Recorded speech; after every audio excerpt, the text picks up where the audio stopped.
faridun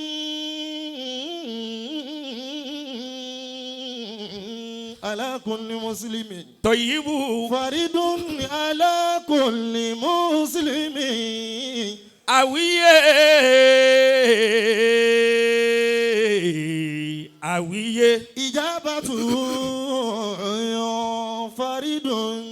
Ògo ọmọ olóríire ọmọ alálùbáríkà ìwà rẹ̀ òun náà ló mú gbogbo àwọn olóríire jókòó bí wọ́n ti jókòó lónìí. faridun ni ala kulli muslimin. Gbogbo ẹni tí ń bá ń dunnú sóore ọmọlàkejì rẹ̀ bí ti rí fún un náà lórí fàwíyé lónìí. faridun. Àsìkò ń kálukú ọ̀tọ̀ọ̀tọ̀ ni. faridun ala kulli Ṣé wò ráúdọ̀? muslimin. Àsìkò tó ń kálukú ó lò